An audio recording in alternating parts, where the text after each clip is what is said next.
कोष्टी महाराज हे YouTube channel आजच subscribe करा, बेल आयकॉनवर क्लिक करा. शुद्ध सांप्रदायिक चाली, कीर्तनं, प्रवचनं, कथा, पारायणं असे वारकरी संप्रदायाशी संबंधित व्हिडिओ पहा.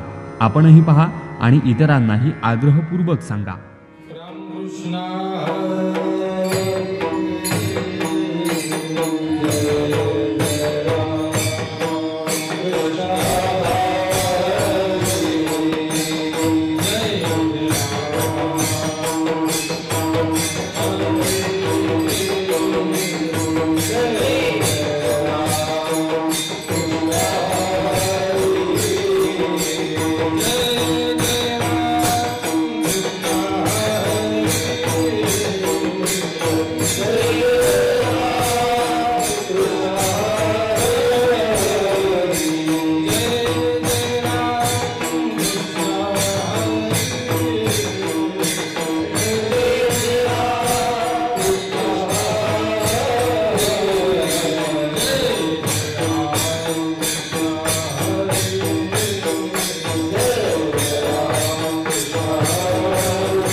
धन्य काळ संत भेटी, धन्य काळ संत भेटी, धन्य काळ संत भेटी, धन्य काळ संत भेटी. पायी विटी पडली तो, पायी विटी पडली तो, पायी विटी पडली तो, पायी विटी पडली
धन्य काळ संत भेटी, धन्य काळ संत भेटी, पायी मिठी पडली तो संदेहाच्या सुंदऱ्या गाठी, झालो पोटी शीतल.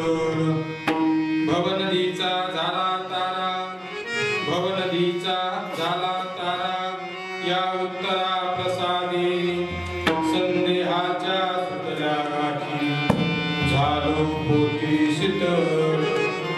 तुका म्हणे मंगल आता, तुका म्हणे मंगल आता, कोण नाता या भूमी, संदेहाच्या सुतल्या गाठी, झालो पोटी शीतल.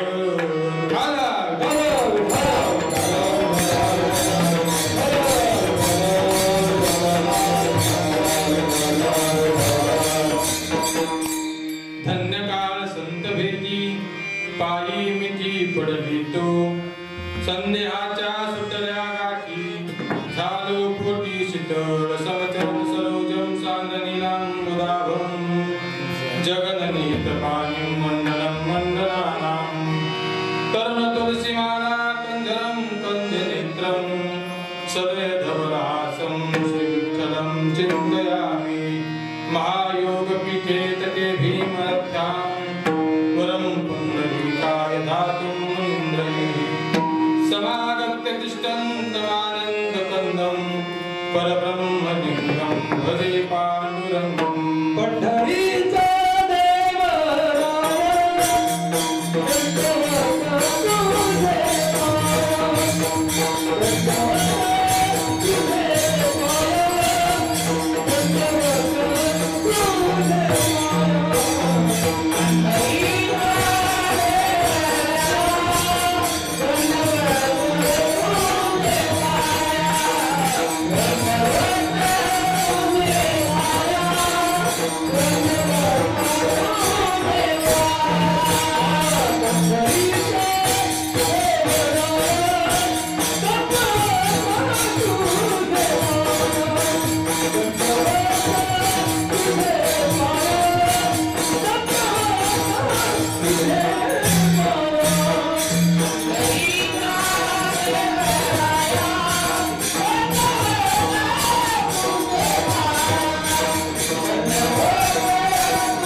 जयांचे केलिया स्मरण, होय सकळ विद्यांचे अधिकरण, तेचे बंधू श्रीचरण श्री गुरूंचे ते नमस्कारोनी आता.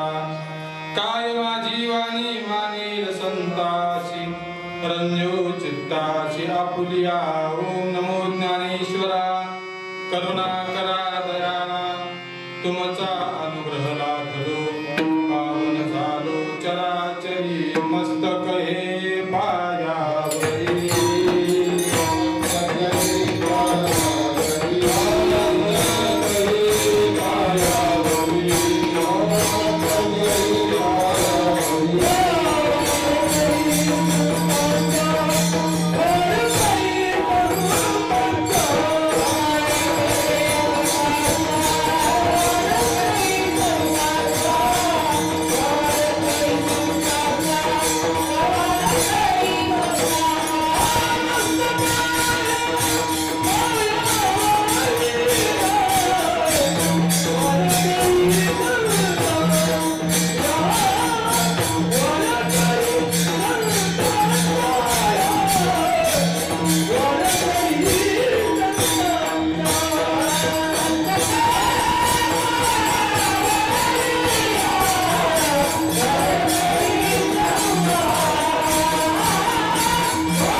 धन्य काळ संत भेटी, पायी मिठी पडली तो संदेहाच्या सुटल्या गाठी, झालो पोटी शीतल प्रस्तुत. प्राप्त स्थळी प्राप्त प्रसंगी कीर्तन रूपी सेवेकरता निवडलेला अभंग, जगद्गुरु जगद्वंदनी देहूचे सुप्रसिद्ध साधू वैराग्य शिरोमणी जगद्गुरु तुकोबाराय यांचा त्यांच्या जीवनातील संत भेटीचा अनुभव सांगणारा हा अभंग. विठाला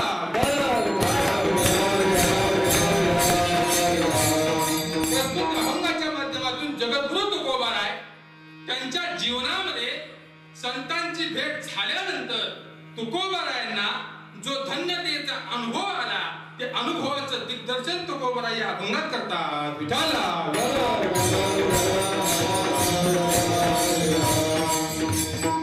सेवेला सुरुवात करण्यापूर्वी अल्पसा हा पर्याय द्यायचा तो असा. आपल्या या क्षेत्र संगम या ठिकाणी योगीराज श्री संतराज महाराज आणि साध्वी यशोदा माता यांच्या समाधी सोहळ्यानिमित्त विठाला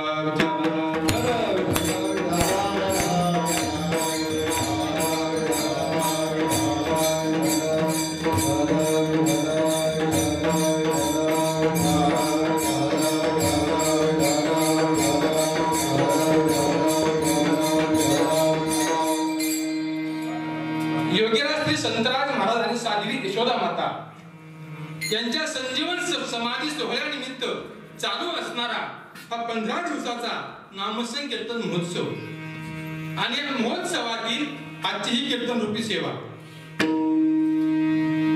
ही सेवा संस्थांच्या वतीने महाराजांच्या वतीने माझ्या वाट्याला आली हे मी माझं भाग्य समजतो. विठाला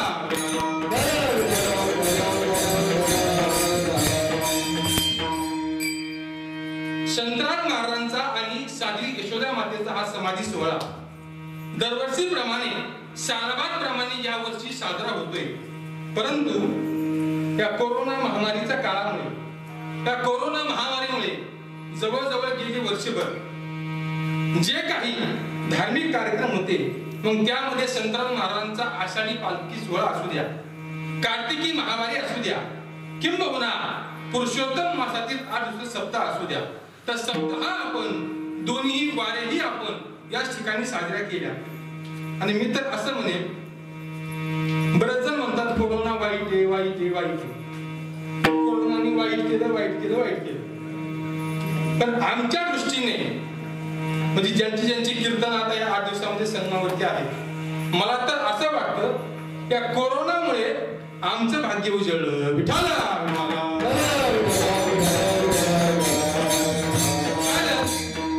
या समाधी सोहळ्याच्या उत्सवामध्ये कीर्तन सेवा मिळणं मला वाटतं याच्याकरता पूर्वजन्मातील काहीतरी पुण्यही असावे, पूर्वजन्मामधील काहीतरी ठेवा असावा, पूर्वजन्मामध्ये काहीतरी सेवा केलेली असावी. किंबहुना मी असं म्हणेन, आम्हा विद्यार्थ्यांकडून संतराज महाराजांची सेवा घडली. ती कशी घडली ही महाराजांना माहिती, चांगली घडली वाईट घडली ही महाराजांना माहिती. पण आम्हाला असं वाटतं की आम्ही केलेली सेवा ही संत राजांच्या पर्यंत निश्चित पोहोचली. कशावरून? या सप्ताहामध्ये आम्हाला कीर्तन मिळणं याचा अर्थ त्या सेवेची पोचपावती मिळणं. विठाला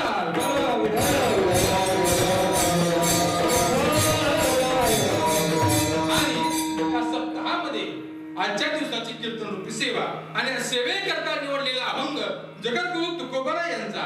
त्या अभंगातून जगद्गुरु तुकोबाराय त्यांच्या जीवनामध्ये संत भेटल्यानंतर जो धन्यतेचा अनुभव आला ते अनुभव तुकोबाराय आपल्या समोर मांडतात. ऐका सज्जनो, आपल्याला आलेला अनुभव शब्दाच्या रूपाने समाजासमोर तुकोबाराय मांडतात. या वेदांत शास्त्रामध्ये अनुभववाचक अनुवाद असं म्हणतात. काय म्हणतात? अनुभववाचक अनुवाद म्हणजे स्वतःला आलेला अनुभव शब्दाच्या माध्यमातून समाजापुढे मांडणे. विठाला याला वेदांत शास्त्र अनुभवयुक्त अनुवाद असं म्हणतं. म्हणजे आज तुकोबाराय या अभंगामध्ये त्यांच्या जीवनामध्ये जो संत दर्शनाचा, संत भेटीचा, तो धन्यतेचा अनुभव आला, तो अनुभव तुकोबाराय या अभंगात सांगतात. ऐका सज्जनो, मी प्रस्तावनेमध्ये पहिलं वाक्य असं ठेवून जाईल की आपल्याला आलेला अनुभव समाजासमोर सांगता येतो का? लक्षदेव नारायण भक्ती 1 तास वेळ राहिला, बरोबर तुम्हाला 9 ला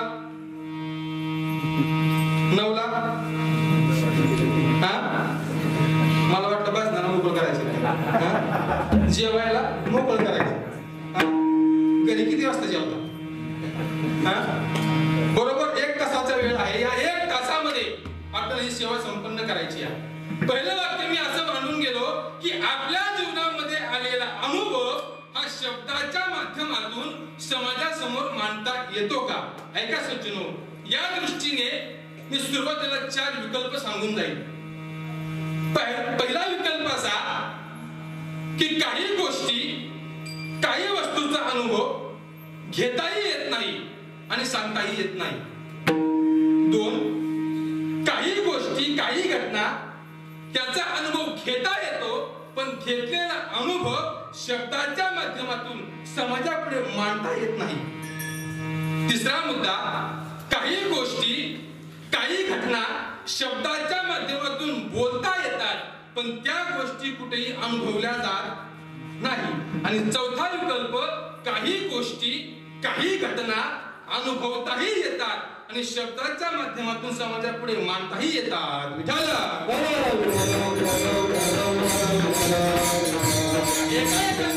आपण प्रस्तावनेमध्ये चिंतन करू. मी पहिला विकल्प सांगितला की काही गोष्टींचा अनुभव घेताही येत नाही आणि घेतला अनुभव तर तो शब्दाच्या माध्यमातून समाजापुढे मांडताही येत नाही. मला सांगा, विष खाण्याचा अनुभव घेता येतो का?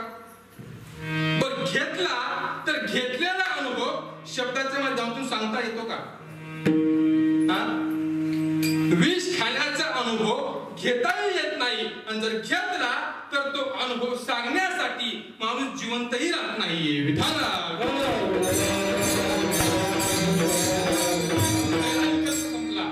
दुसरा विकल्प सांगितला म्या, काही गोष्टी, काही घटना ह्या अनुभवल्या जातात परंतु त्याचा अनुभव शब्दाच्या माध्यमातून समाजापुढे मांडता येत नाही. या विकल्पाचं मी 2 दृष्टीने चिंतन मांडेल. एक परमार्थिक दृष्टीने आणि एक संसारिक दृष्टीने. काय सांगतो परमार्थ, काय सांगतो वेदांत? काही गोष्टींचा अनुभव घेता येतो पण तो घेतलेला अनुभव जशाच्या तसा समाजापुढे मांडता येत नाही. वेदांत शास्त्र असं सांगतं की मी ब्रह्मविद आहे याचा अनुभव घेता येतो पण मी ब्रह्मविद आहे याचा अनुभव समाजापुढे सांगता येत नाही. मी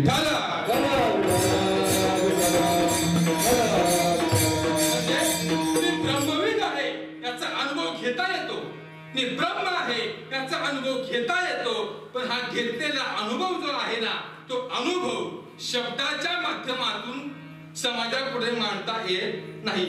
हा अनुभव शब्दांनाही मांडता येत नाही, सर्वसामान्य जीवाला तर मांडता येत नाही पण आपण ज्या शब्दाच्या माध्यमातून बोलतो त्या शब्दांना सुद्धा ब्रह्मविदपणाचा अनुभव समाजापुढे मांडता येत नाही. अमृतानुभव ग्रंथामध्ये सुंदर ओवी आली, किंबहुना शब्दू स्मरणदाने प्रसिद्धू परी ययाही संबंधू नाही जेथे. शब्द हा स्मरण करण्याकरता प्रसिद्ध आहे, शब्द हा स्मरणाचं दान देण्याकरता उदार आहे पण अमृत अनुभव सांगतो की हा शब्द सुद्धा ब्रह्मत्वाचा अनुभव सांगू शकत नाही.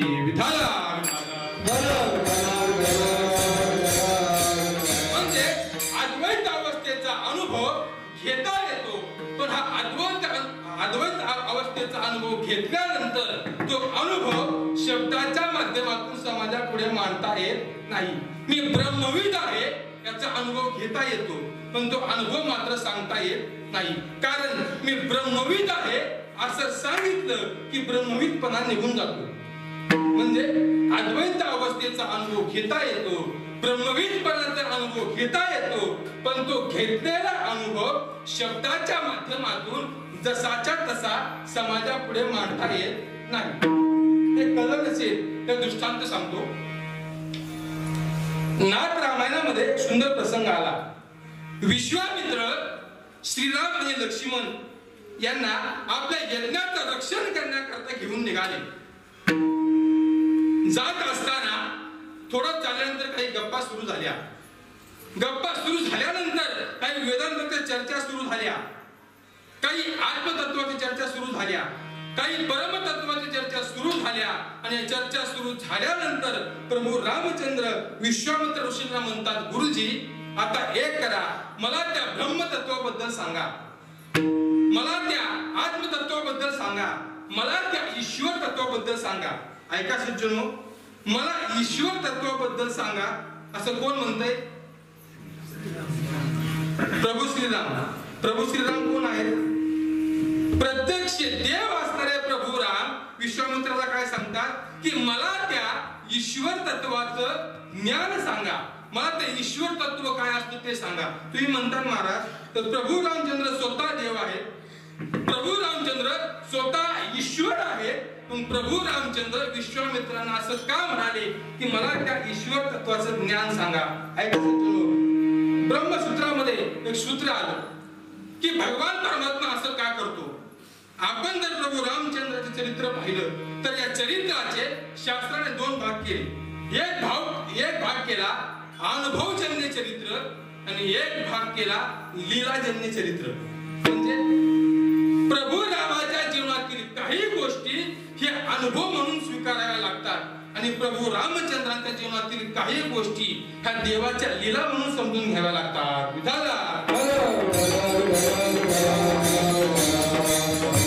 ब्रह्मसूत्र सांगतात लोकावत्तु लीला कैवल्यम, लोकांच्या करता देवाने केलेली लीला असं समजून हे चरित्र पाहावं लागतं.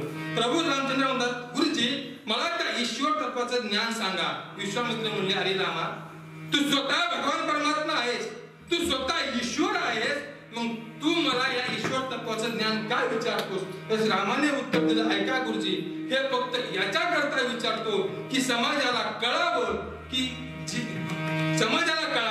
की गुरुंकडे गेल्याशिवाय ज्ञान मिळत नाही. कशा करता? हे मी तुम्हाला काय विचारलं की समोरच्या येणाऱ्या पिढीला, समोरच्या येणाऱ्या समाजाला हे कळावं की देव जरी असला तरी गुरु केल्याशिवाय ज्ञान मिळत नाही.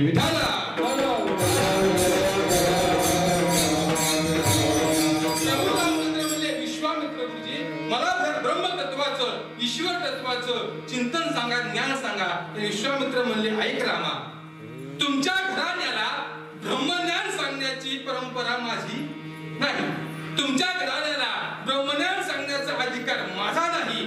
तुमच्या घराला, तुमच्या सूर्यवंशाला ब्रह्मज्ञान सांगण्याचा अधिकार, ब्रह्मज्ञान सांगण्याची परंपरा ही वशिष्ठ महामुनींची आहे.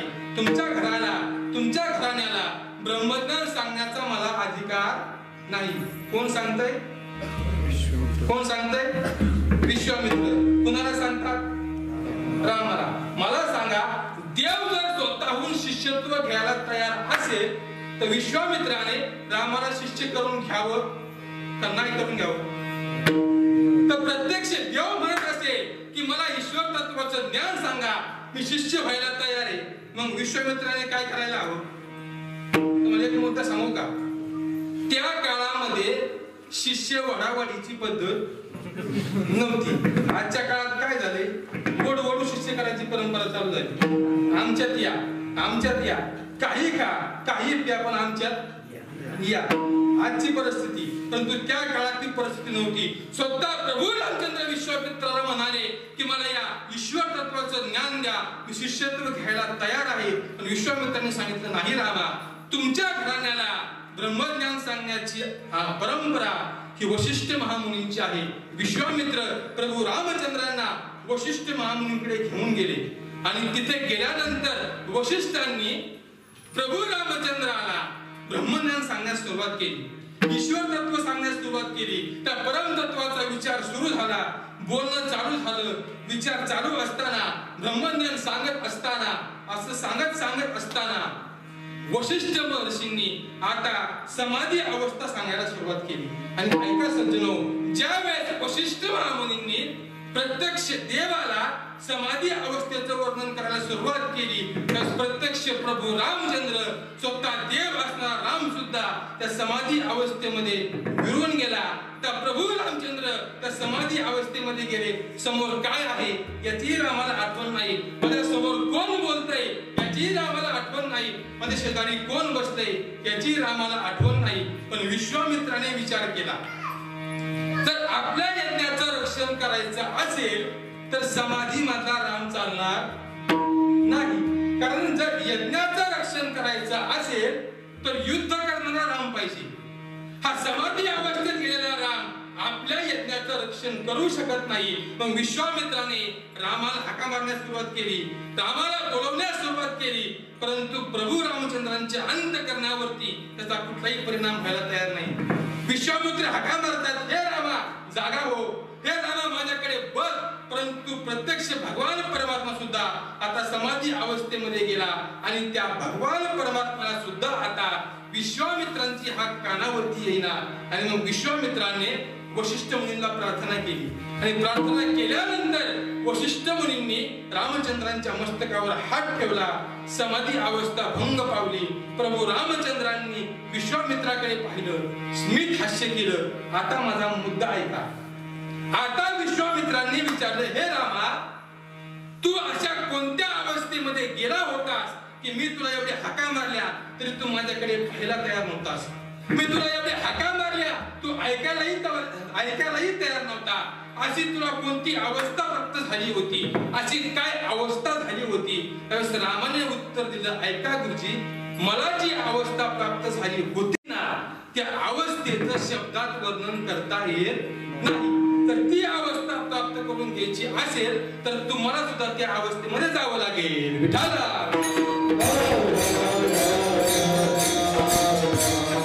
माझा मुद्दा काय होता की ब्रह्मज्ञानाचा अनुभव घेतला तर तो घेतलेला अनुभव शब्दाच्या माध्यमातून मांडता येत नाही. आणि प्रत्यक्ष देवाला सुद्धा त्या ब्रह्मज्ञानाचा अनुभव शब्दाच्या माध्यमातून मांडता आला नाही. दुसरा विकल्प मी सांगितला होता की काही गोष्टी, काही घटना त्यांचा अनुभव घेता येतो पण तो अनुभव तसाच्या तसा समाजापुढे मांडता येत नाही. तुम्हाला सांगून घेतो मी की मी याचं चिंतन दोन पद्धतीने करेन, एक पारमार्थिक पद्धतीने, एक संसारिक पद्धतीने. आता ऐका, संसारामधील अनुभव आपल्याला संसारात सुद्धा काही अनुभव असे येतात की आपण ते अनुभव घेतो पण ते घेतलेले अनुभव आपण समाजापुढे सांगत नाही. मला सांगा, आपल्या संसारामध्ये आपल्याला असंख्य अनुभव येतात, चार भिंतीच्या आतमध्ये आपल्याला असंख्य अनुभव येतात. मला सांगा, चार भिंतीच्या आत तुम्हाला आलेले सर्व अनुभव तुम्ही लोकांना सांगता का? नसेल कळलं तर ऐका. घरामध्ये आपली पत्नी स्वयंपाक करत बसली, तुम्ही घरामध्ये गेला, घरामध्ये गेल्यानंतर तुमच्यात बोलणं सुरू झालं. बोलणं सुरू झाल्यानंतर त्या बोलण्याचं रूपांतर आता भांडणामध्ये झालं. नवरा बायकोचं भांडण सुरू झालं, नवरा बायकोचं भांडण चालू झालं आणि या भांडणामध्ये बायकोला इतका राग आला तिने हातामधील लाटणं फेकून आणलं. ते लाटणं फेकून जसं आणलं तसं एका डोक्यामध्ये बसलं. तर मला सांगा, लाटणं डोक्यामध्ये बसल्यावर काय होईल?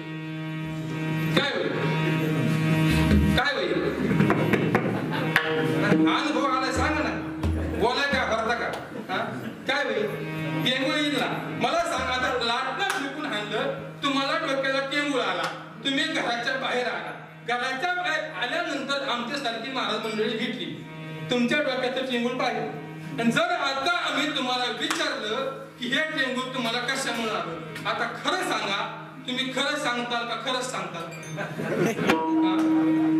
तुम्हाला तुमच्या बायकांची शपथ खरं सांगा, तुम्ही काय सांगताल? आता तुम्हाला चार भिंतीच्या आतमध्ये आलेला हा अनुभव तुम्ही खरंच लोकांना सांगताल का? नाही सांगता. मग त्याप्रमाणे ब्रह्मतत्वाचा अनुभव सुद्धा घेता येतो मात्र सांगता येत नाही. विठाला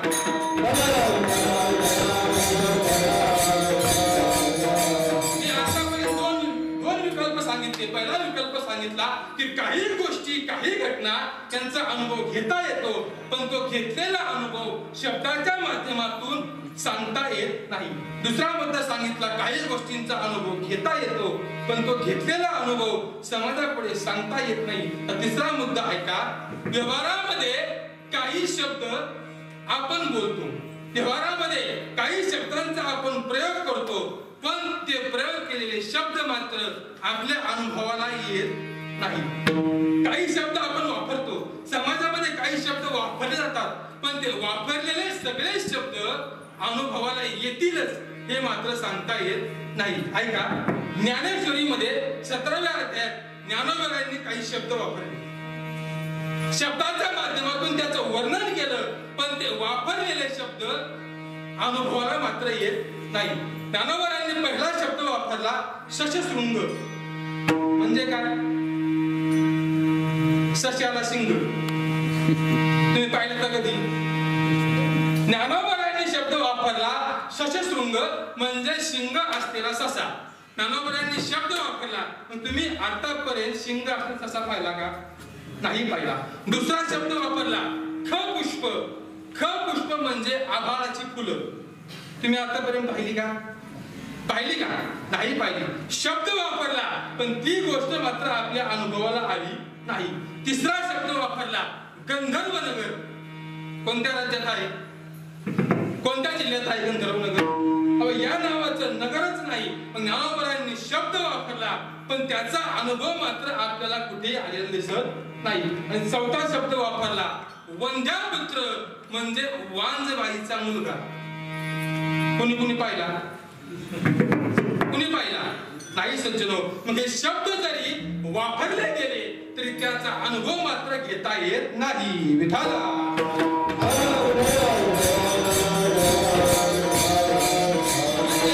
काही गोष्टी, काही घटना शब्दांच्या माध्यमातून बोलता येतात, मात्र ते अनुभवल्या जात नाही. हे जर तुम्हाला कळलं नसेल तर तुमच्या सर्वांच्या परिचयाचे दृष्टांत सांगतो. मला सांगा, आपल्या घरी लहान बाळा असतात. लहान बाळा असतात. संध्याकाळच्या वेळेला जर ते लहान बाळ रडायला लागलं तर आपण त्याला काय भीती दाखवतो? तुम्हाला पोर झाली का नाही? हिमालयातून आला. आपण काय भीती दाखवतो? आपल्या घरात जर लहान बाळ रडायला लागलं तर त्या लहान बाळाला आपण काय भीती दाखवतो? रडू नको. कोणी? कोणी? बागलबाई. नक्की हा बागलबा नक्की राहतो कुठं हेच माहित नाही. मला सांगा, बागलबा शब्द आपण आतापर्यंत किती वेळा ऐकला? किती वेळा ऐकला? अहो, असंख्य वेळा ऐकला असेल, तोंडातून गेला असेल. मला सांगा, त्या बागलबाचा अनुभव घेतला का? कसला आहे बागलबा? काळा आहे, गोरा आहे, माझ्या मन थोडं जाड आहे, कसा आहे? तुम्ही शब्द वापरला, तुमच्या कानावर ते शब्द पडले सुद्धा, पण त्या शब्दाचा अनुभव मात्र आपल्याला कुणालाही आला नाही. मग तिसरा विकल्प तेच सांगतो की काही वस्तू, काही घटना शब्दाच्या माध्यमातून बोलता येतात, पण त्याचा अनुभव मात्र घेता येत नाही. विठाला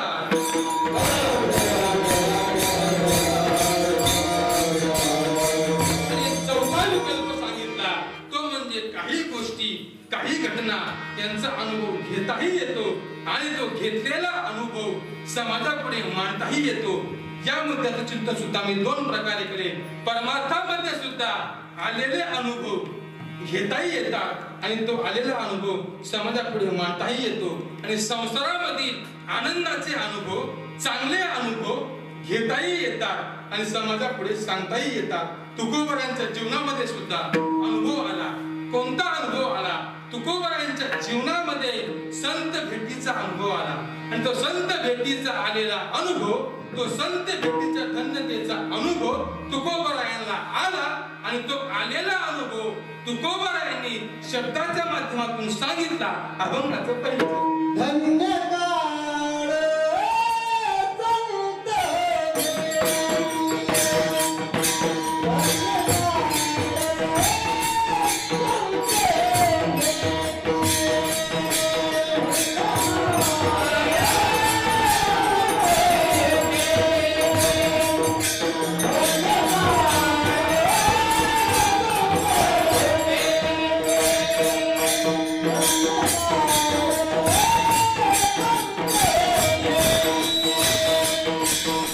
Yeah.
सांगितला. धन्य काळ संत भेटी. तुकोबरा म्हणतात की मला संतांची भेट झाली. ज्या काळामध्ये ही संतांची भेट झाली त्या काळाला तुकोबरांनी धन्यता दिली. पहिला शब्द वापरला धन्य. कशाला म्हणतात धन्य? तुकोबरांनी धन्यता हा शब्द वापरला. आता ऐका सज्जनो, आपल्या दृष्टीने धन्यता वेगळी आणि संतांच्या दृष्टीने धन्यता वेगळी. आपल्या जीवनामध्ये धन्यता कशाला असते? सत्ता, संतती आणि संपत्ती या तीन गोष्टीला धरून आपण धन्यता देतो. सत्ता, तर आपल्याकडे सत्ता असेल तर आपण धन्यता मानतो. तर आपल्याकडे संपत्ती असेल तर आपण धन्यता मानतो. आणि जर आपल्या पोटी संतती असेल तर आपण धन्यता मानतो. म्हणजे सत्ता, संपत्ती आणि संतती या तीन गुणाला धरून आपली धन्यता. पण ऐका सज्जनो, धन्यता कशाला म्हणायची? धन्य कशाला म्हणायचं? धन्य या शब्दाचं पंचदशी या ग्रंथामध्ये खूप सुंदर चिंतन आलं. पंचदशी ग्रंथामध्ये धन्य या शब्दाचा विचार 7 अर्थाने सांगितला गेला. 7 पद्धतीने धन्य या शब्दाचा अर्थ सांगितला. कुणाला धन्य म्हणावं, कशाला धन्य म्हणावं, 7 प्रकारे याचा विचार पंचदशी ग्रंथामध्ये आला. पहिला विचार असा सांगितला की ज्यांच्या जीवनामध्ये आत्मस्वरूपाचं ज्ञान झालेलं आहे त्यांना धन्य म्हणा. काय सांगितलं? ज्यांच्या जीवनामध्ये आत्मस्वरूपाचं ज्ञान झालेलं आहे त्यांना धन्य म्हणा. दुसरा प्रकार सांगितला, ज्यांच्या जीवनामध्ये ब्रह्मानंदाची प्राप्ती झालेली आहे त्यांना धन्य म्हणा. तिसरं सांगितलं, ज्यांच्या जीवनामध्ये आत्मस्वरूपाचं अज्ञान कुठे निघून गेलेलं आहे त्यांना धन्य म्हणा. चौथं सांगितलं, ज्यांच्या जीवनामध्ये कुठल्याही प्रकारचं सांसारिक दुःख राहिलं नाही त्याला धन्य म्हणा. किती झालं? 4. पाचवं सांगितलं, ज्यांच्या जीवनामध्ये कुठल्याही प्रकारचं कर्तव्य शिल्लक राहिलं नाही त्यांना धन्य म्हणा. 6. ज्यांच्या जीवनामध्ये कुठल्याही प्रकारचं कर्तव्य शिल्लक राहिलं नाही त्यांना धन्य म्हणा. आणि 7वा प्रकार सांगितला, ज्यांच्या जीवनामध्ये निरंकुश तृप्ती प्राप्त झाली आहे त्यांना धन्य म्हणा. विठाला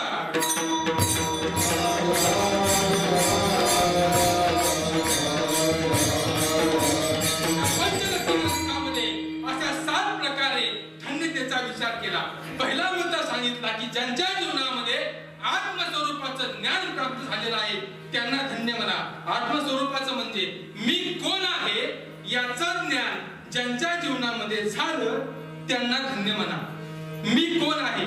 तर मी जीव नसून मी प्रत्यक्ष भगवान परमात्मा आहे. वसुदेव तत्वता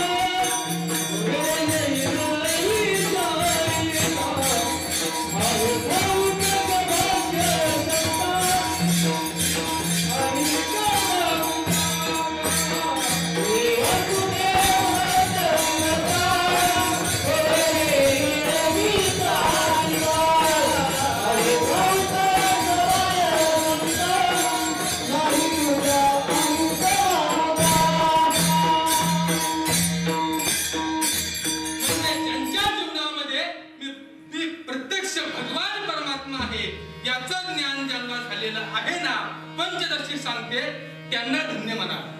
दुसरा मुद्दा सांगितला, ज्यांच्या जीवनामध्ये ब्रह्मानंदाची प्राप्ती झालेली आहे त्यांना धन्य म्हणा. आता ब्रह्मानंद म्हणजे काय? भगवान परमात्मा भेटल्यानंतर अंतःकरणामध्ये आनंदाची जी अवस्था निर्माण होते ना त्याला म्हणा ब्रह्मानंद. पण ज्यांच्या जीवनामध्ये भगवान परमात्मा प्राप्त झालेला आहे आणि भगवान परमात्मा प्राप्त झाल्यानंतर जो आनंद अंतःकरणामध्ये निर्माण झालेला आहे असा आनंद ज्यांच्या जीवनामध्ये निर्माण झाला आहे त्यांना धन्य म्हणा. विठाला तिसरा मुद्दा सांगितला, ज्यांच्या जीवनामधून स्वस्वरूपाचं अज्ञान निघून गेलं. म्हणजे मी कोण आहे याचा ज्यांना विसर पडला होता परंतु तो विसर पडल्यानंतर आता त्यांचं हे अज्ञान निघून गेलं. म्हणजे ज्यांचं हे स्वस्वरूपाचं अज्ञान निघून गेलेलं आहे त्यांना धन्य म्हणा. चौथा मुद्दा मी सांगितला होता, ज्यांच्या जीवनामध्ये संसारामध्ये कोणताही दुःख राहिलेलं नाही म्हणजे ज्यांच्या जीवनात कुठल्याही प्रकारचं दुःख नाही, नावालाही दुःख ज्यांच्या जीवनामध्ये शिल्लक राहिलं नाही ना, त्यांना धन्य म्हणा. पाचवा मुद्दा सांगितला होता, ज्यांच्या जीवनामध्ये आता कोणत्याही प्रकारचं कर्तव्य शिल्लक राहिलं नाही. म्हणजे आता जीवनामध्ये काहीही करायचं शिल्लक राहिलं नाही, काम नाही. आता ज्यांच्या जीवनामध्ये कुठल्याही प्रकारचं काम शिल्लक राहिलं नाही, कुठल्याही प्रकारचं कर्तव्य शिल्लक राहिलं नाही, त्यांना धन्य म्हणा. सहावा मुद्दा सांगितला होता, ज्यांच्या जीवनामध्ये कोणत्याही प्रकारचं प्राप्तव्य शिल्लक राहिलं नाही. म्हणजे आता जीवनामध्ये कोणतीही गोष्ट प्राप्त करायची राहिली नाही. तुकोबराय म्हणतात ना की माझ्या जीवनामध्ये आता काही प्राप्त करायचं शिल्लक राहिलं नाही, माझं जीवन आता कृतकृत्य झालेलं आहे. महाराज सांगतात ना, कृतकृत्य झालो, इच्छा केली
शिल्लक राहिली नाही. ऐका सज्जनो, संसारामध्ये वस्तू प्राप्त झाली की इच्छा वाढते आणि परमार्थामध्ये वस्तू प्राप्त झाली की इच्छा संपते. संसारात एखादी वस्तू मिळाली की आपली इच्छा वाढते, पण याच्या उलट परमार्थामध्ये वस्तू प्राप्त झाली की इच्छा संपते. परमार्थातली वस्तू मिळाली ना, ती कुठल्याही प्रकारची इच्छा शिल्लक राहिली नाही. पण संसारामध्ये मात्र एखादी वस्तू मिळाली ना की त्या मिळालेल्या वस्तूवर आपलं समाधान होत नाही, आपली इच्छा पूर्ण होत नाही. तर संसारामध्ये वस्तू मिळाली की ती वस्तू आपली इच्छा वाढवते. ते कसं आहे का, एक मनुष्य माती खोदण्याकरता गेला. माती खोदत असताना त्याला एक 100 किलो सोन्याची मूर्ती मिळाली. किती किलोची? 100 किलोची. आपल्याला काय सांगायला जाते कीर्तनामध्ये? 100 किलो सोन्याची मूर्ती मिळाली. अख्ख्या गावाला आनंद झाला. त्याची गावामध्ये मिरवणूक काढण्यात आली. मिरवणूक काढून त्याला घरी आणला. घरी आल्यानंतर तो दारात बसला. आता अख्खं गाव त्याला भेटायला यायला लागलं, ती मूर्ती पाहायला लागलं, अख्खं गाव त्याला भेटायला यायला लागलं. त्याचे काही मित्र मंडळी त्याला भेटायला आले. भेटायला आल्यानंतर यांनी त्याच्याकडे पाहिलं. अरे, ज्याला 100 किलोची मूर्ती मिळाली सोन्याची, त्याने काय करायला हवं? काय करायला हवं? समजा तुम्हाला तुमच्या जीवनामध्ये 100 किलो सोन्याची मूर्ती मिळाली, तुम्ही काय करतात? प्रत्येक काळगिराला एक तोळा करतात ना? काय करतात? आपल्याला आनंद होईल ना, पण ऐका सज्जनो, त्या मित्रांनी याच्या चेहऱ्याकडे पाहिलं की अरे, याला 100 किलोची सोन्याची मूर्ती मिळाली, परंतु तरी सुद्धा याचा चेहरा मात्र पडलेला आहे आणि डोक्याला हात लावलेला आहे आणि रडत बसलेला आहे. त्या मित्रांनी विचारलं, अरे मूर्खा, तुला 100 किलो सोन्याची मूर्ती मिळाली तरी तू डोक्याला हात लावलाय, तू रडतोय, तू नाराज आहेस, काय झालं काय? तुम्ही मूर्ती पाहिली का? तुम्ही लोक पाहिली ना? त्या मूर्ती खाली जे वाक्य लिहिलंय ते वाक्य वाचलं का? त्याने नाही वाचलं. म्हणजे या तुम्हाला ते वाक्य वाचून दाखवतो.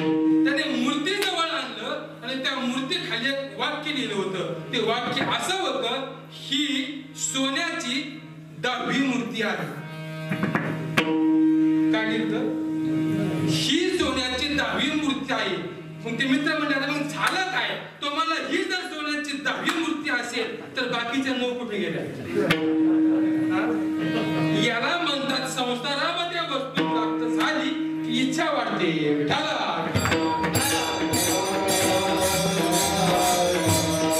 याच्या परमार्थामध्ये वस्तू प्राप्त झाली की इच्छा संपून जाते.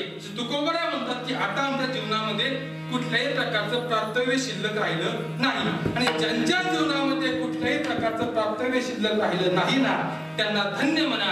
आणि 7वा मुद्दा मी सांगितला होता की ज्यांच्या जीवनामध्ये निरंकुशा तृप्ती प्राप्त झालेली आहे त्यांना धन्य म्हणा. तर निरंकुशा म्हणजे काय, निरंकुशा तृप्ती म्हणजे काय? तृप्तीचे 2 प्रकार सांगितले, एक सांकुशा तृप्ती आणि एक निरंकुशा तृप्ती. कशाला म्हणतात निरंकुशा तृप्ती? जी तृप्ती झाल्यानंतर काही काळात संपून जाते तिला म्हणा सांकुशा तृप्ती. आणि जी तृप्ती प्राप्त झाल्यानंतर कधी संपतच नाही तिला म्हणा निरंकुशा तृप्ती. विठाला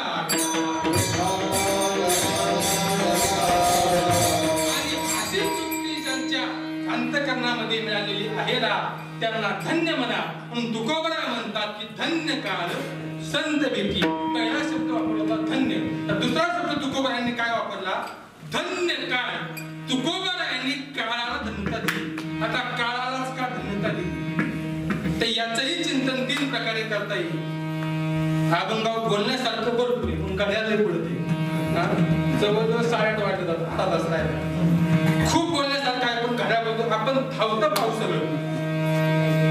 तुकोबारायांनी काळाला धन्यता का दिली याचं चिंतन शास्त्राने 3 प्रकारे केलं. पहिलं चिंतन काळाला धन्यता का हे कर्मशास्त्राच्या दृष्टीने, काळाला धन्यता का हे ज्ञानशास्त्राच्या दृष्टीने आणि काळाला धन्यता का ही भक्तिशास्त्राच्या दृष्टीने.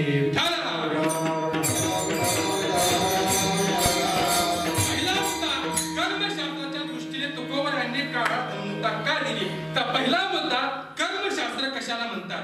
कर्मशास्त्र म्हणजे काय? ऐका सज्जनो, कर्मशास्त्राचे 2 नियम सांगितले. पहिला नियम की या मृत्यू लोकांमध्ये जन्माला आल्यानंतर प्रत्येकाला कर्म हे करावंच लागेल. आणि कर्मशास्त्राचा दुसरा नियम सांगितला की केलेलं कर्म भोगावंच लागेल. किती नियम सांगितले? 2 नियम.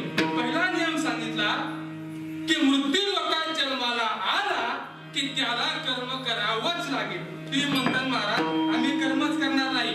तुम्ही सांगता ना की केलेलं कर्म भोगावं लागतं पण आम्ही ठरवलंय की आम्ही कर्मच करणार नाही. पण ऐका सज्जनो, कर्मशास्त्र सांगतं तुम्ही किती जरी असं म्हटलं की मी कर्म करणार नाही पण तुम्हाला कर्म करावंच लागेल. का तर या मृत्यू लोकाचा नियम आहे काय? हा लोकू करणे बांधिला. हा जो मृत्यू लोक आहे ना हा मृत्यू लोकच कर्माने बांधलेला आहे. त्यामुळे त्या मृत्यू लोकात जन्माला आलेला जीव असू द्या, त्या मृत्यू लोकात जन्माला आलेला साधू असू द्या, किंबहुना त्या मृत्यू लोकांमध्ये जन्माला आलेला देव असू द्या, त्याला कर्म करावंच लागेल. विठाला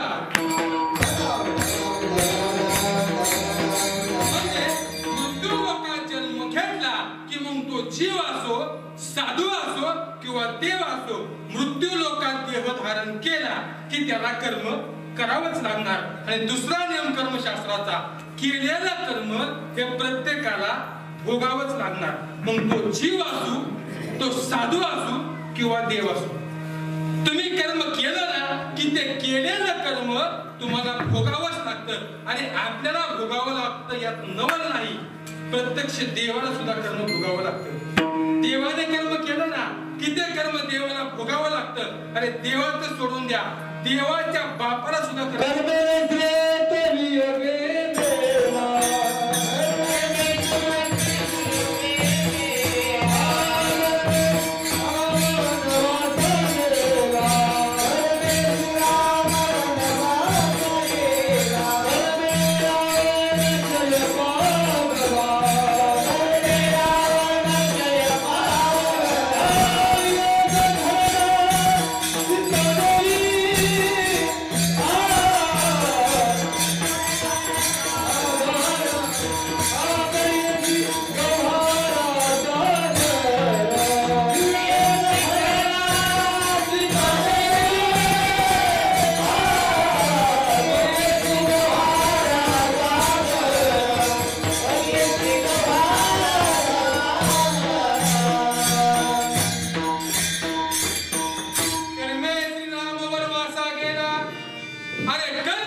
प्रभू रामचंद्रांच्या वडिलाला म्हणजे दशरथालाही चुकलं नसेल आणि कर्म जर सीतेलाही चुकलं नसेल तर मला सांग, कर्म आपल्याला चुकेल का? चुकेल का? नाही सज्जनो. तर देवाला कर्म चुकणार नसेल तर ते आपल्याला कर्म कसं चुकेल? म्हणजे आपल्या जीवनामधील प्रारब्ध हे आपल्याला भोगावंच लागेल. ते प्रारब्ध जर देवाला चुकत नसेल तर ते प्रारब्ध जीवाला सुद्धा चुकणार नाही. तर सज्जनो, आता माझा मुद्दा ऐका.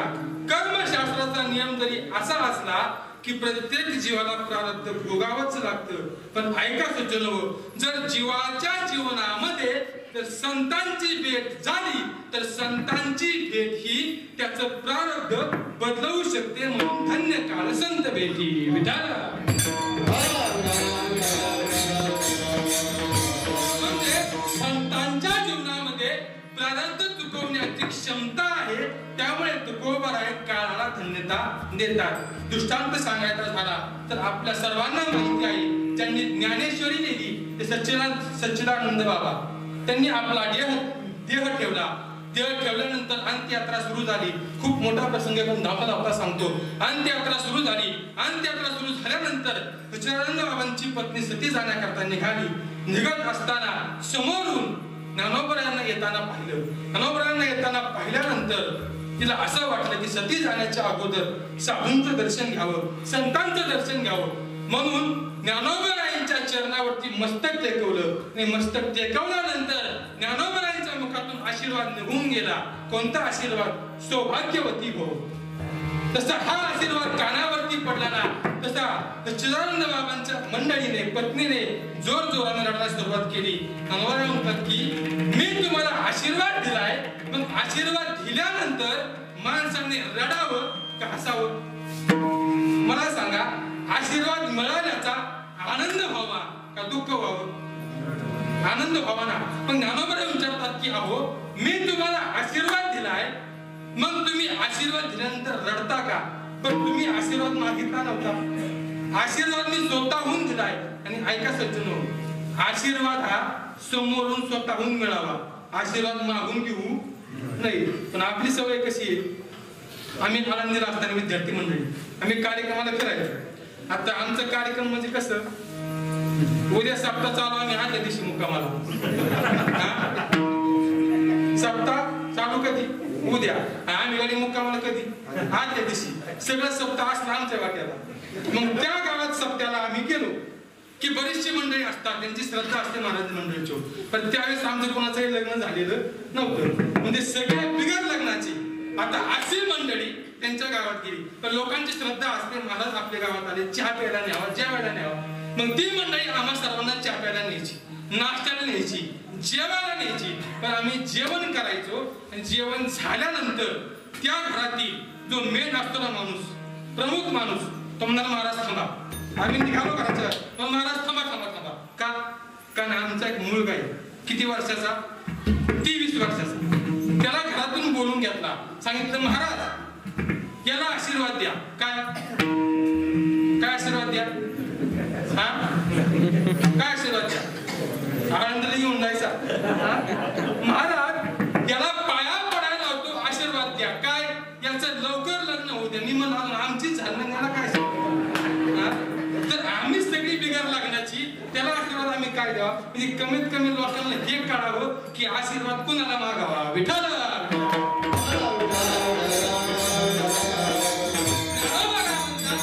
आशीर्वाद तुम्ही मागितला नव्हता, आशीर्वाद मी होऊन दिलेला आहे आणि माझा आशीर्वाद कधी खोटा करणार नाही. ते म्हणले पण नाही ज्ञानोबराय, ती जी समोरची अंत्ययात्रा दिसती ना, ती माझ्या पतीची आहे.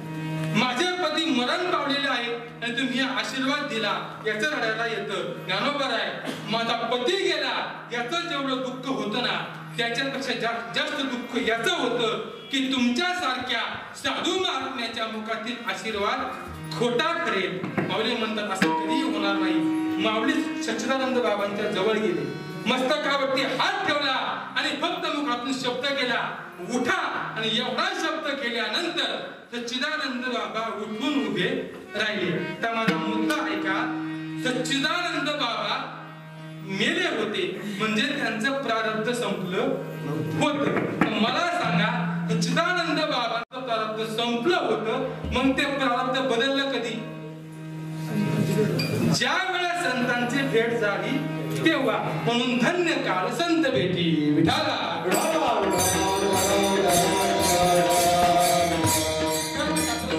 दुसरा मंत्र आम्ही सांगितला होता की काळा धन्यता का ज्ञानशास्त्राच्या दृष्टीने. फक्त वाक्य सांगून पुढे जाईल. ज्ञानशास्त्र असं सांगतं की प्रत्येक जीवाला मी भगवान परमात्मा आहे याचा विसर पडलेला असतो. मृत्यू लोकात जन्माला आल्यानंतर प्रत्येक जीव हा भगवंताचा अंश आहे. भगवंताने सांगितले ममेव अंशो जीव लोके जीवभूत सनातन. म्हणजे प्रत्येक जीवामध्ये त्या भगवान परमात्म्याचा अंश आहे. म्हणजे प्रत्येक मनुष्याच्या हृदयामध्ये भगवान परमात्मा आहे.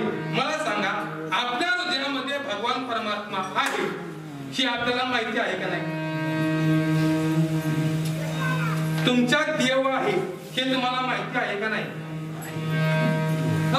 माहिती आहे का नाही? माहिती आहे. आपल्या अंतःकरणामध्ये देव आहे हे माहिती आहे, पण त्या देवाचा अनुभव आहे का? नाही. त्या देवाचं ज्ञान आहे का? नाही. मग ज्ञानशास्त्र सांगतं आपल्या अंतःकरणातील त्या ईश्वर तत्वाचं जर ज्ञान व्हायचं असेल तर कुठं जावं लागेल? ते ज्ञान पैगा बरवे तरी मनियाची आणावे तरी संताया भजावे सर्वश्रेषी. म्हणजे जर आपल्याला आपण देव आहोत याचं जर ज्ञान व्हायचं असेल तर संतांची भेट व्हावी लागेल. संतांची भेट झाल्यानंतर आपल्याला आपल्या स्वस्वरूपाचं ज्ञान होतं. म्हणून धन्य काळ संत भेटी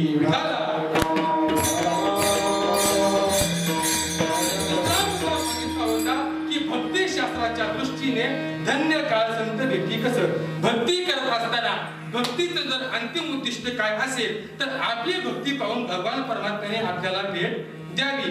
भक्तिशास्त्र असं सांगतं की प्रत्येक जीवाला तो भगवान परमात्मा कधी ना कधीतरी भेटणारा आहे. काहींना 2 जन्मात भेटेल, काहींना 3 जन्मात भेटेल, काहीला 1 जन्मात भेटेल, काहीला 100 वर्षात भेटेल.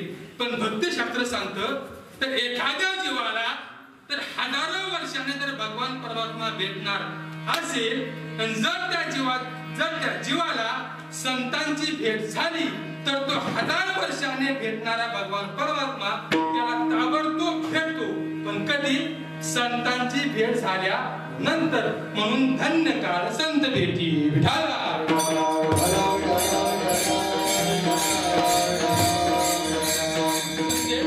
धन्य शब्द कळाला, काळ शब्द कळाला, पुढे शब्द काय वापरला? धन्य काळ संत भेटी. तो बरोबर आहे. तुम्ही ज्यांच्या भेटीला, ज्यांच्या भेटीचा काळाला धन्यता देतात ते संत म्हणजे नक्की काय? तर संत म्हणजे नक्की काय हे आपण बऱ्याचशा वेळा ऐकले. फक्त संत शब्दामधूनच संत म्हणजे काय सांगून पुढे जातो. संत शब्दामध्ये 2 शब्द आले, स अधिक अंत बरोबर संत. स वेगळा करा आणि अंत वेगळा करा. स अधिक अंत बरोबर संत. आता व्याख्या आहे का? जीवाच्या अंतःकरणामधील अज्ञानाचं ज्याच्याकडून होतो अंत त्याला म्हणा संत विठाला.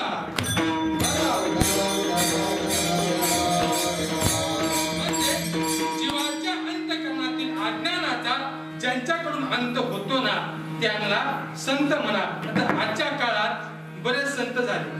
आपलाच फोटो आपणच छापायचा, त्या फोटो खाली आपल्याच हाताने नाव टाकायचं. काय? परम पूज्य श्री संत. याला संत म्हणतात का? याला संत म्हणतात का? नाही सज्जनो, एक वाक्य सांगतो ऐका. संत ही पदवी नाही, संत ही उपाधी नाही, संत हे विशेषण नाही, तर संत ही अवस्था आहे. संत ही कुठल्याही प्रकारची पदवी नाही, विशेषण नाही, उपाधी नाही, तर संत ही अंतःकरणाची अवस्था आहे. मला सांगा, लक्ष्मण रेषेच्या पलीकडे भिक्षा मागण्याकरता आलेला कोण होता? दिसत कोण होता? होता कोण? दिसत कोण होता? होता कोण? बोला बोला. ते काय बरं जिवंत नाही होता. विठाला.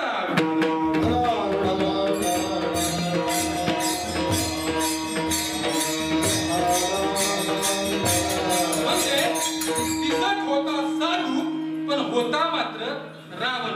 मला हेच सांगायचे, आजच्या काळात सुद्धा बरेच गडी दिसतात. बोला म्हणून सांगितलं संत ही पदवी नाही, संत ही उपाधी नाही, संत हे विशेषण नाही, तर संत ही अवस्था आहे. विठाला धन्य शब्द कळाला, काळ शब्द कळाला, संत शब्द कळाला. पुढं तुकोबांनी शब्द वापरला काय? धन्य काळ संत भेटी. आता भेटी म्हणजे काय? भेट या शब्दाचा अर्थ काय? भेटी कशाला म्हणतात? ऐका सज्जनो, तुकोबांनी भेटी हा शब्द का वापरला? तुकोबरा म्हणतात की आमच्या जीवनामध्ये आम्हाला संतांची भेट झाली आणि ज्या काळात भेट झाली ना तो काळ तुकोबराने धन्य मानला. भेट या शब्दाकडे लक्ष द्या. काय भेटीचा अर्थ? ऐका सज्जनो, आपण ज्याला भेट देतो ना, किंबहुना आपण ज्याला भेटतो ना तो माणूस समोरचा चांगला असावा. तुमचं काय मत? आपण ज्याला भेटतो तो कसा असावा? चांगला असावा. कारण ऐका सज्जनो, तर समोरचा मनुष्य चांगला असेल तर त्याचे चांगले गुण आपल्यात येतील. तुकोबरा म्हणतात की आम्ही त्या संतांना भेटलो, आम्हाला ते संत भेटले, त्यांच्याकडे ते चांगले गुण होते, त्यांना भेटल्यामुळे ते गुण आमच्यात आले, म्हणून धन्य काळ संत भेटी. विठाला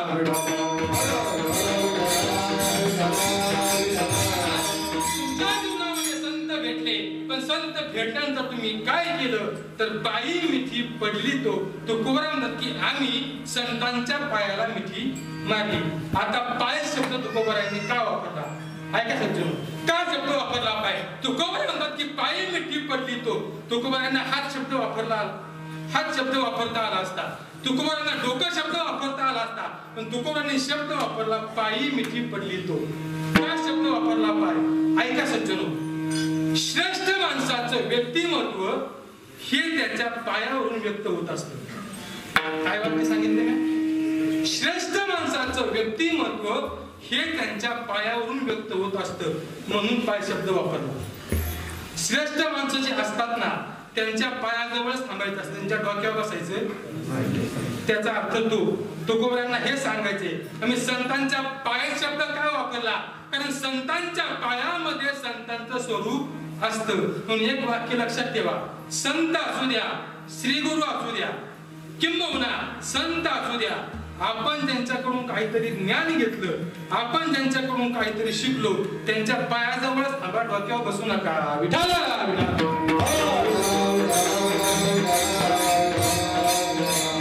दुसरा अर्थ नाथ रामायणामध्ये सांगितला पाय शब्द का? ज्या वेळेस सीता मातेला रावणाने चोरून नेलं आणि चोरून नेल्यानंतर सीता मातेने आपले काही अलंकार खाली टाकले, त्या जंगलामध्ये टाकले आणि प्रभू रामचंद्रांना आणि लक्ष्मणाला सीतेचा शोध घेत असताना ते अलंकार सापडले. आणि अलंकार सापडल्यानंतर आता प्रभू रामचंद्राने लक्ष्मणाला विचारलं, लक्ष्मणा हे अलंकार कोणाचे आहेत? मग त्याच्यामध्ये कानातील कुंडल होती, गळ्यामध्ये हार होता आणि पायातील जोडवी होती. आता ऐका सज्जनो, लक्ष्मणाने काय उत्तर दिलं? माझा मुद्दा पाय चालला. लक्ष्मण काय सांगतात? नाथरायांनी वर्णन केलं, नाहम जानामि केवरे नाहम जानामि कुंडले. लक्ष्मण काय म्हणतात की मी कानातील कुंडले जाणत नाही, मी गळ्यातील हार जाणत नाही, मग मी काय जाणतो?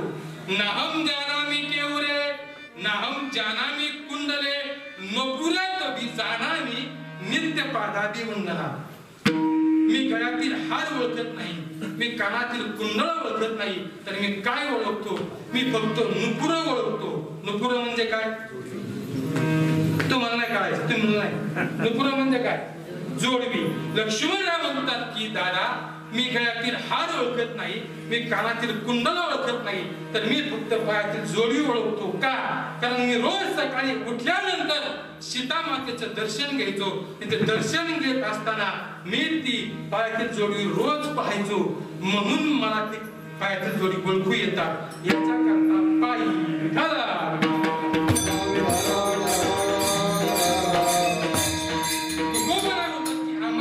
संतांची भेट झाली, आम्ही त्यांच्या पायाला मिठी घातली. आता मिठी या शब्दावर थोडं चिंतन करू. गड्याला हेच पडत आहे, विठ्ठल विठ्ठल.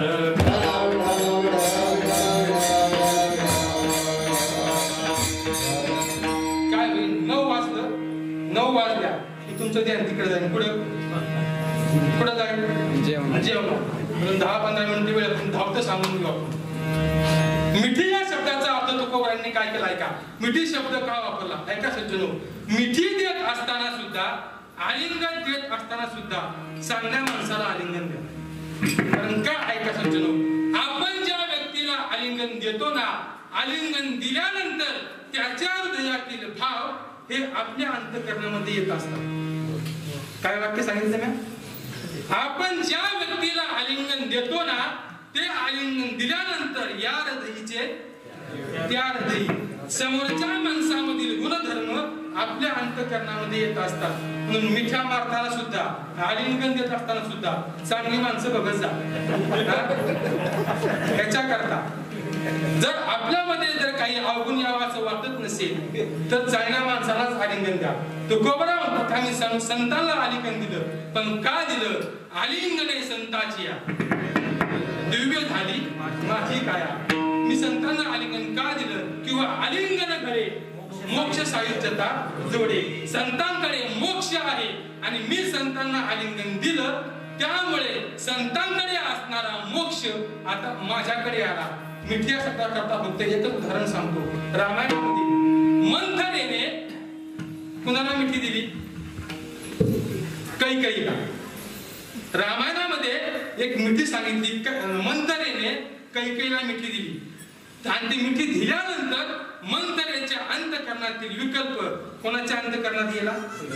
कैकेयीच्या अंतःकरणात. आणि तो विकल्प कैकेयीच्या अंतःकरणामध्ये गेल्यामुळे पुढचं रामायण घडलं. त्या कैकेयीची सुंदर व्याख्या नाथरायांनी केलेली आहे बघा एकनाथी रामायणामध्ये. त्या रामायणामध्ये नाथरायांनी कौशल्याची व्याख्या केली, कैकेयीची व्याख्या केली, सुमित्रेची व्याख्या केली आणि मंथरेची व्याख्या केली. नाथराय म्हणतात कौशल्याती सद्विद्या, सुमित्राती शुद्ध मेधा, कैकेयीती कुविद्या. कैकेयी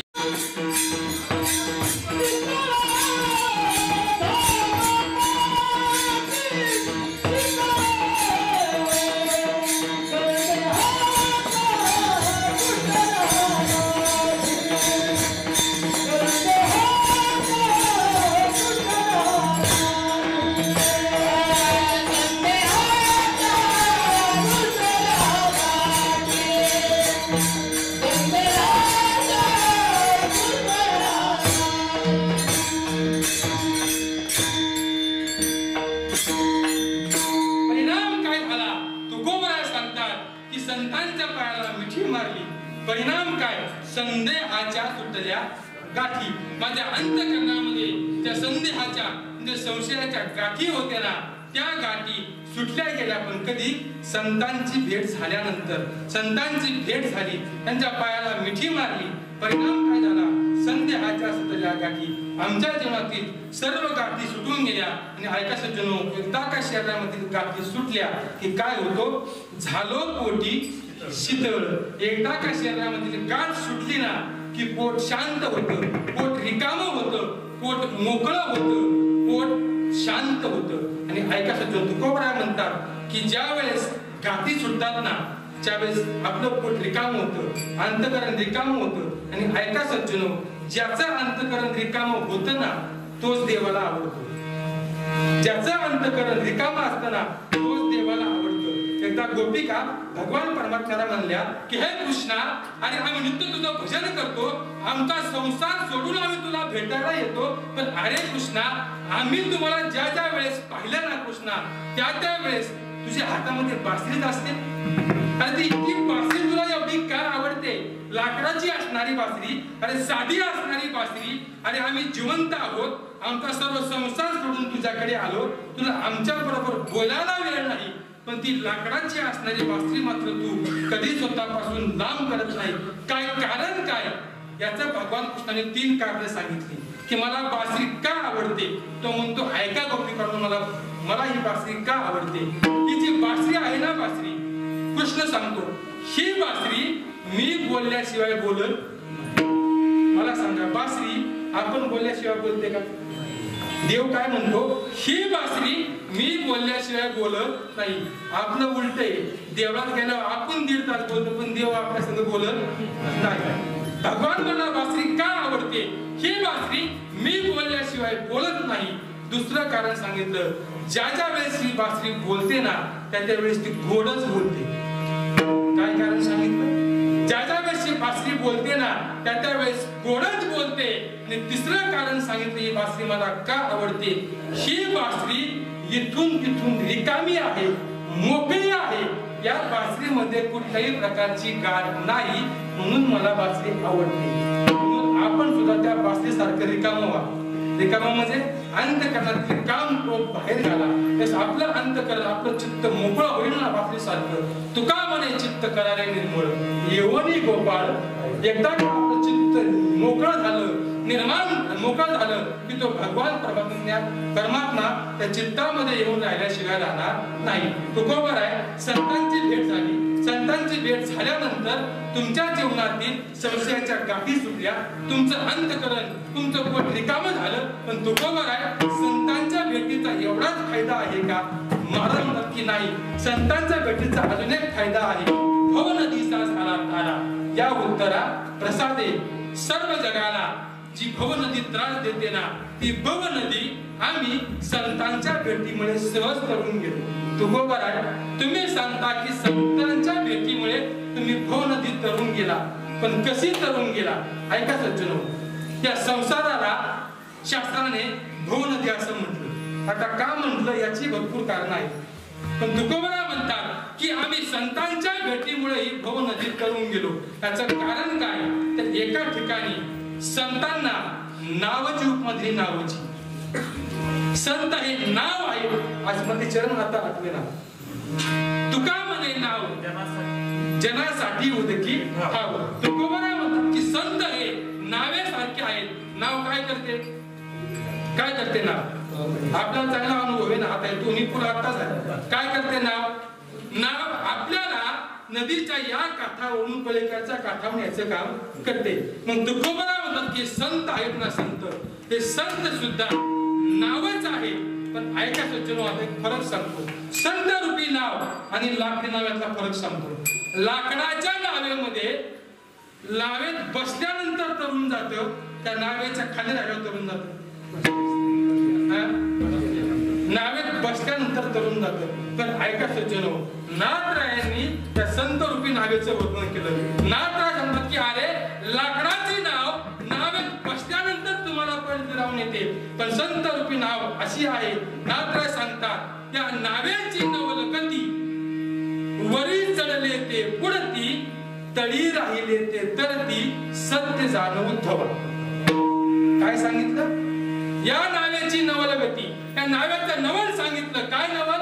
अरे लाकडाच्या नावेमध्ये वर बसल्यानंतर तरत, पण संतांच्या नावेमध्ये तळाशी राहिल्यावर तरतो. याचा अर्थ काय माहिती? संतांच्या जवळ गेल्यानंतर त्यांच्या पायाजवळ राहिलं तरच तरत. संत महाराजांच्या दरबारात आले, पुढे राहायचं, पुढे राहायचं डोक्यावर.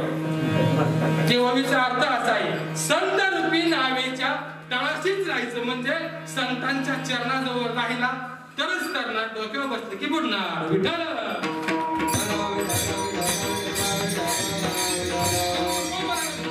की भव नदीचा झाला चाला, झाला तारा, त्या उत्तरा प्रसादे.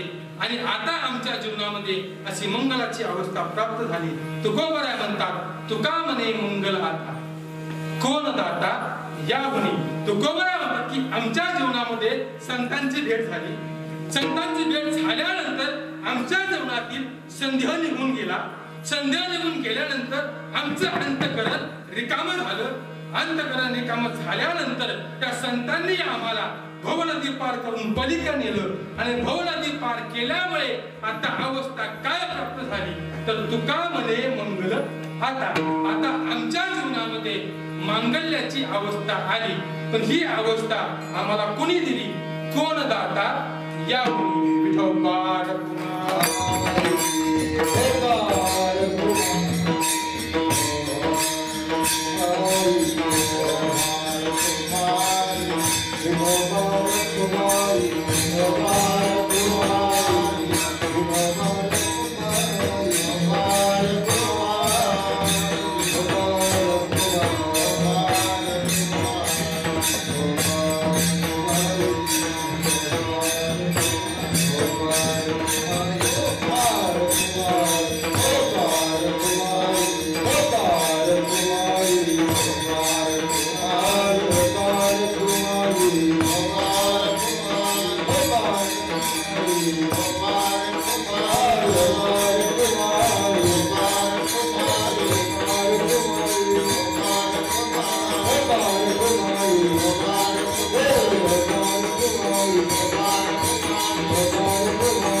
तो कोणता? कोण दाता या गुणी. ते तुमचे 10 मिनिटं घेतली चालतील का?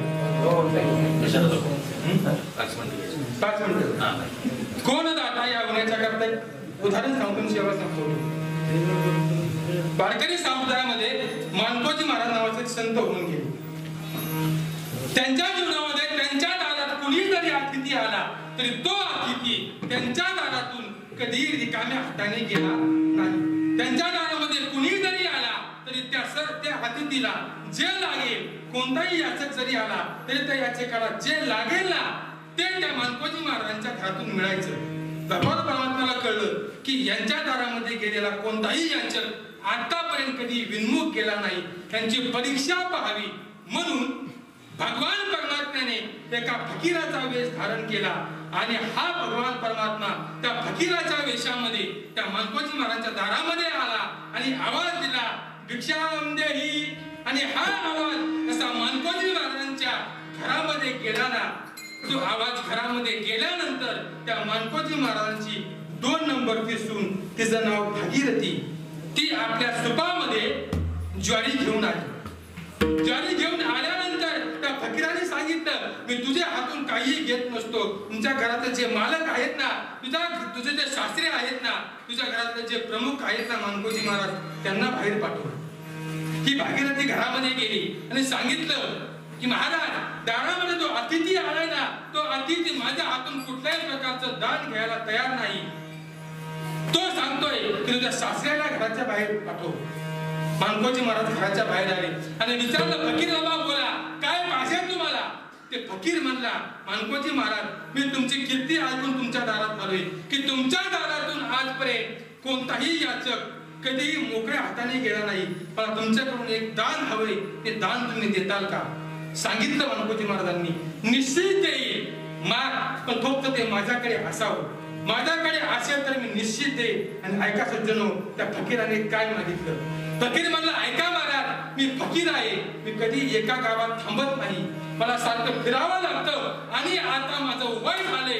वय झाल्यामुळे मला आता माझी सेवा करता येत नाही, माझी व्यवस्था करता येत नाही. मला असं वाटतं, माझी सेवा करण्याकरता, माझ्या व्यवस्था करण्याकरता मला तुमची 2 नंबरची सून भागीरथी दान करा. काय म्हणला फकीर? महाराज, तुमची जी 2 नंबरची सून आहे ना भागीरथी, ती भागीरथी नावाची सून माझ्या सेवेकरता, माझ्या व्यवस्थेकरता मला दान करा. आणि हे शब्द कानावर पडल्यानंतर मानकोजी महाराजांच्या अंगावरती काटा आला. अरे फकीर बाबा, असं कुणी मागतं का? कुणी सून दान मागतं का? आणि जरी मागितली तरी कोण सून दान देत असतं का? तो भगवान परमात्मा होता. तो मला, नाही महाराज, तुम्ही शब्द दिलाय ते माझ्याकडे असेल ना, ते निश्चित दान करेल. आता तुम्हाला दान करावं लागेल. मानकोजी महाराज घरात गेले, आपल्या मंडळीने सांगितलं, तो दारापुढे आलेला फकीर आपल्या सुनेला दान मागतोय, काय करायचं? दोघे धर्म संकटात पडले. अरे दान करावं तर अख्खा गाव म्हणेल की या महाराजाने सून दान केली, आणि जर नाही दान करावं तर आपल्या दारातून आज याचक माघारी जाईल. धर्म संकट पडलं, दोघेही रडायला लागले. आणि एवढ्या मानकोजी महाराजांचा 2 नंबरचा मुलगा म्हणजे भागीरथीचा मालक दारातून घरामध्ये आला. विचारलं, बाबा, आपल्या दारामध्ये याचक आलाय असं कळलं, त्याने तुम्हाला दान मागितलंय, मग तुम्ही रडता का? अहो, त्याला जे पाहिजे ते देऊन टाका ना. काय पाहिजे त्याला? अरे बाळा, तो काय मागतो तुला माहितीये का? तो तुझ्या बायकोला म्हणजे माझ्या सुनेला, भागीरथीला दान मागतोय. कसं दान देऊ मी? ऐका सज्जनो, आता एक बाप आपल्या मुलाला काय सांगतोय, एक मुलगा आपल्या बापाला काय सांगतोय? तो मानकोजी महाराजांचा मुलगा म्हणला, बाबा, या घरातील प्रत्येक वस्तूवर अधिकार तुमचा आहे. मग या घरातील कोणती वस्तू ठेवायची आणि कोणती वस्तू दान करायची ते तुम्ही ठरवायचं. मला फक्त एक सांगायचंय, आजपर्यंत आपल्या दारातील अतिथी कधी निर्मुख माघारी गेला नाही, आणि हा सुद्धा फकीर आपल्या दारातून तसा जाऊ नये. जण अंत करणारे मानकोजी महाराजांनी त्या भागीरथीकडे पाहिलं. आणि त्या भागीरथीला दान मागितलं होतं ना, त्या भागीरथीकडे पाहिलं, तिला जवळ बोलावलं. तिच्या डोक्यावरती हात फिरवला, तोंडावरती हात फिरवला आणि विचारलं, भागीरथी काय करू सांग, धर्म संकट पडले यार, तो फकीर तुला दान मागतोय. ती भागीरथी रडत होती, पण आता अचानक हसायला लागली. मानकोजी मनात विचार करतात की आतापर्यंत रडणारी भागीरथी आता हसायला काय लागली. अरे वास्तविक पाहता रडायला हवं. विचारलं, तू का हसतेस? तिने सांगितलं, महाराज मी तुमच्या घरात लग्न करून आले ना, तेव्हापासून मला वाटायचं की तुमच्यासारख्या संत महात्म्याच्या मी काहीतरी उपयोगाला यावं. आज आनंद याचा होतोय की कमीत कमी दान देण्याच्या उपयोगाला तरी मी आलो. दान देऊन टाकलं. फकीराने हातात हात दिला आणि फकीर आता घराच्या बाहेर निघाला. अरे गावामध्ये बातमी कळली की मानकोजी महाराजांनी आपली सून दान केली आणि हे कळल्यानंतर त्या गावातील आयाबाया समोर आल्या. फकीर बाबा, आमच्या घरातील सोनं न्या, आमच्या घरातील संपत्ती न्या, आमच्या घरातील प्रत्येक वस्तू न्या, पण भागीरथी मात्र निघू नका. तो देव म्हणला, नाही, मला भागीरथी दान मिळालेले आहे, मी भागीरथी नेणार. शेवटी त्या महिला म्हणल्या, तुम्ही दान नेणारच आहात, आता आम्हाला ही भागीरथी परत कधीच दिसणार नाही. एक करा फकीर बाबा, तिला फक्त आमच्या घरी आणा, तिची खणानाराने ओटी होऊ द्या, मग हिला घेऊन जा. तो फकीर म्हणला, मी स्वतः या भागीरथीला तुमच्या घरात घेऊन येईन. याचं कारण काय की देवाला सांगायचं होतं की ज्या गावात माझ्या मानकोजी महाराजांचा जन्म झाला ना, त्या गावातील प्रत्येक घराला मी पाय लावेन. सगळ्या घरातून तर भगवान परमात्मा त्या भागीरथीला घेऊन एका जंगलात निघून गेला. पण जंगलात निघून गेल्यानंतर आता भगवान परमात्मा कधी दृश्य व्हायचा, कधी अदृश्य व्हायचा, कधी दिसायचा तर कधी अदृश्य व्हायचा. अरे भागीरथी विचार करते की माझ्या सासऱ्याने मला याला दान केले आणि आता मात्र हा फकीर कधी अदृश्य होतोय, कधी दृश्य होतोय, कधी मला दिसतोय, कधी नाहीसा होतोय. त्या फकीराचा हात धरला. काय चाललंय फकीर बाबा, माझ्या सासऱ्याने तुम्हाला दान केलंय आणि आता तुम्ही असं अदृश्य होता, याचं कारण काय? तो फकीर बाबा म्हटला की ऐक भागीरथी, मला तुझ्या सासऱ्याची परीक्षा पाहिजे होती, तू आता निघून जा, मला तुझी गरज नाही. पण भागीरथी म्हटली, ऐक फकीर बाबा, दान केलेली वस्तू तर परत माघारी घेतली ना की धर्मशास्त्र त्याला चोरी म्हणतं आणि माझ्या सासऱ्याला मला चोर म्हणून घ्यायचं नाही. आता मी मेले तरी तुमच्या पायाजवळ आणि जगले तरी तुमच्या पायाजवळ. हे वाक्य ऐकल्यानंतर भगवान परमात्माने फकीराचा वेश सोडून दिला आणि आपलं खरं मूळ स्वरूप दाखवलं. सुंदर ते ध्यान उभे विटेवरी करकटेवरी ठेवून या. आणि ज्यावेळेस भागीरथीने तो भगवान परमात्मा समोर पाहिला ना, त्यावेळेस तिला कळलं की आपल्या सासऱ्याने मला त्या भगवान परमात्म्याला दान का दिलं. त्या फकीरामधील देव मला कळावा आणि तो कळल्यानंतर माझ्या जीवनाचं मांगल्य व्हावं, याच्या करता माझ्या सासऱ्याने मला दान केलं. तुका म्हणे मंगल आता कोण दाता यावून ज्ञानेश्वर.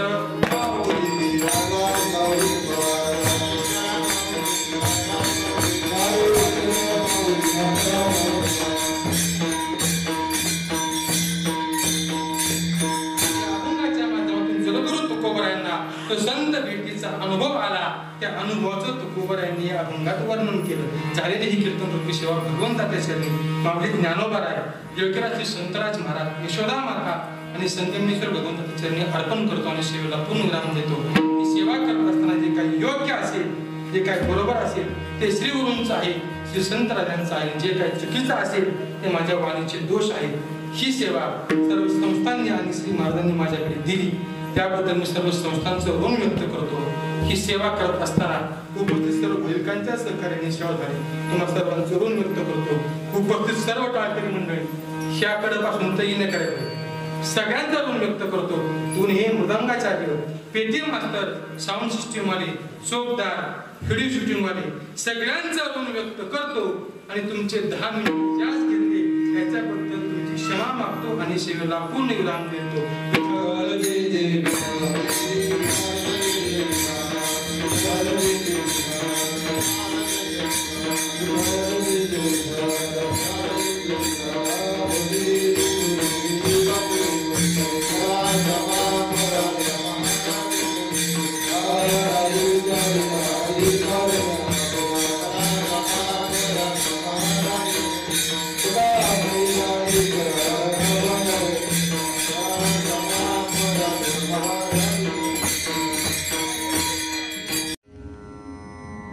कोष्टी महाराज हे यूट्यूब चॅनल आजच सबस्क्राईब करा. बेल आयकॉनवर क्लिक करा. शुद्ध सांप्रदायिक चाली, कीर्तनं, प्रवचनं, कथा, पारायणं असे वारकरी संप्रदायाशी संबंधित व्हिडिओ पहा. आपणही पहा आणि इतरांनाही आग्रहपूर्वक सांगा.